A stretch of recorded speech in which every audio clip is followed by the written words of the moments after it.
Hello, and welcome to Money Mystery No More. Are you new to cash stuffing? Are you new to budgeting and seem a little overwhelmed? You can relax, take a breath, and smile, knowing even beginners can deal with their money more effectively.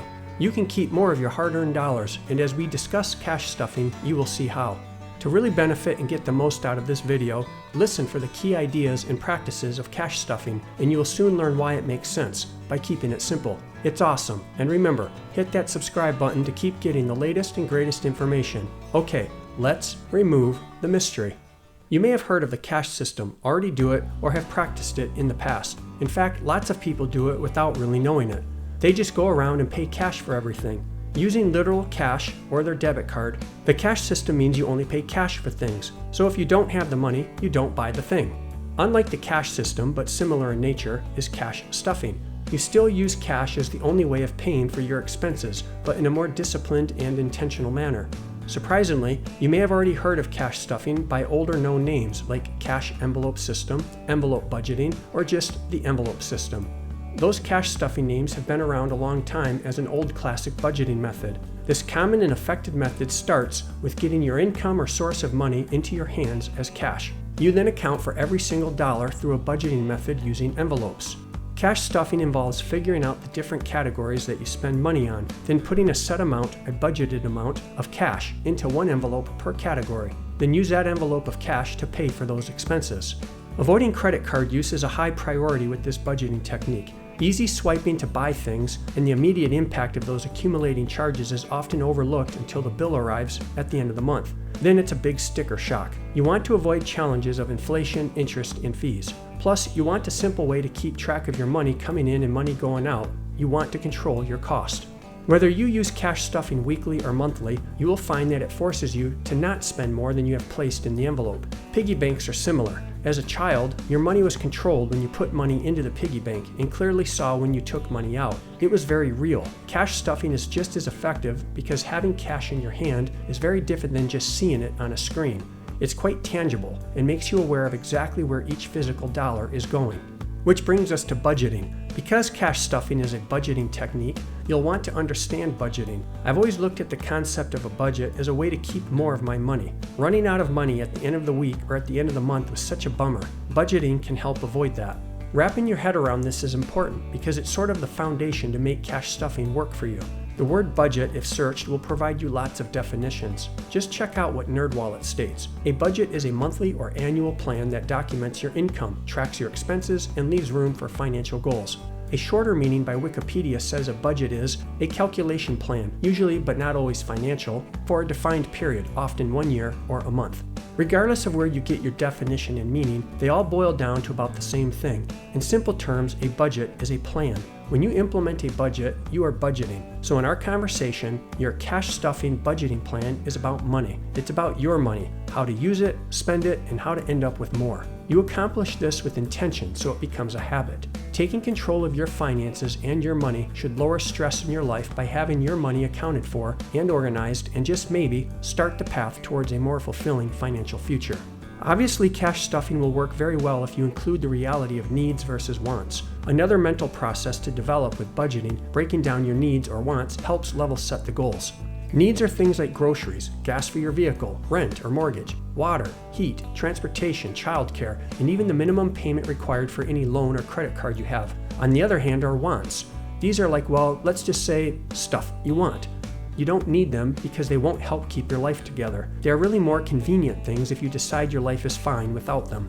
You may get lots of rewards and experiences by making determinations of needs versus wants part of your front and center thinking when spending. Okay, now it's time to make it happen. Time to get down to the nitty-gritty. Get started with these 9 simple steps for cash stuffing. 1. Review all of your bills and expenses by listing them out, including your savings. 2. Then look at them again. Which are needs or wants? Cut wants if able. 3. Put each expense and bill into its own category and grouping like vehicle, including gas, the monthly payment, insurance, and maintenance. Transportation, even if you can only use public buses, taxi, Lyft, or Uber.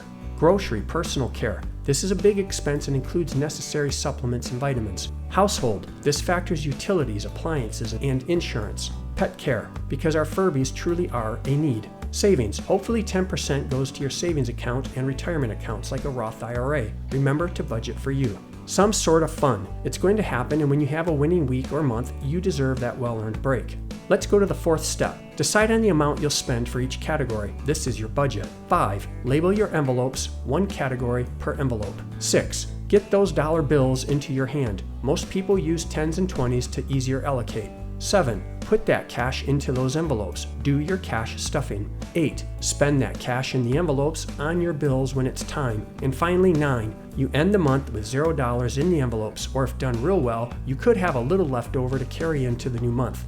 Whether you end the month with $0 or a little left over, congratulations. You've taken a big step in understanding your money. You track your money, you understand exactly how you spent it, and you'll review often to adjust as needed for the next month. There are other budgeting techniques commonly used, so feel free to watch my video, Budget Money for More Cash, Easy Money, where you'll find more ways to save and earn money, similar to what cash stuffing will offer you. Ultimately, you learn to prioritize what is essential as you do your cash stuffing. The tricky part, as you are sure to realize, is sticking to that budget and only spending the cash you've put into the envelopes for each category. The reality is you may draw cash from one envelope to pay for something budgeted in another envelope. This is part of the learning curve and the discipline. With time and effort, you will get the hang of it quickly. No matter what though, start doing the 9 simple steps discussed to implement the system of cash stuffing to make your financial situation better. That means now. Start the steps now, because waiting strips you of the benefits and rewards of your immediate and long-term happiness. If you spend money a bit too freely or easily, cash stuffing may be for you. If you tend to buy things impulsively versus a disciplined or even thought-out process, cash stuffing may be for you. If a more intense approach interests you, meaning you want to be more rigid and control your expenses even tighter, check out my video, Cash Stuffing and Minimalism Making Sense. You'll learn some real out-of-the-box ways to save even more money with a twist on the cash stuffing budgeting technique. Either way though, just look at how easy the process really is if you get started and give it an honest shot. Once you get started, you will need a way to see what's happening to stay on track and adjust if necessary. Take advantage of a plain old ledger, a budget binder, or even some standard lined paper. No matter what you use, you simply track and record the date of your transaction, the amount of money coming in or the amount of money going out, who the business was you did the transaction with, and keep a running balance at all times. If that sounds old school or boring, jump into Microsoft Excel or Google Sheets to use a simple spreadsheet program. They even offer templates. Or use an app which offers many options, even catering to particular personalities and styles. Have fun learning which option is best for you. Then once you have your tool, it's literally a simple routine of wash, rinse, and repeat for your cash stuffing method to be successful each week, each month, and each year. The concept of cash stuffing will make more sense as you recognize some easy principles related to that system, such as use cash and limit or eliminate credit cards. Get out of debt. Take control of your bills. Place them in plain view to keep it real. Be organized with your money by using a proven method, and ultimately end up with more money through discipline. Simple, right? It's easy to see how cash stuffing can be a great tool, a unique approach to dealing with your money more effectively. You will take control of your money and limit purchases for what is truly important. You keep more of your hard-earned dollars. Remove the constant worry of money issues and learn the joy of less stress. Like anything, there are pros and cons to this system. Focus on the positive, focus on you keeping more of your hard-earned dollars each week and each month. Ultimately, cash stuffing is a proven approach to dealing with your money more effectively by keeping it simple. Remember, hit that subscribe button and turn on notifications so you keep getting the latest and greatest information from Money Mystery No More. I'll see you in the next video.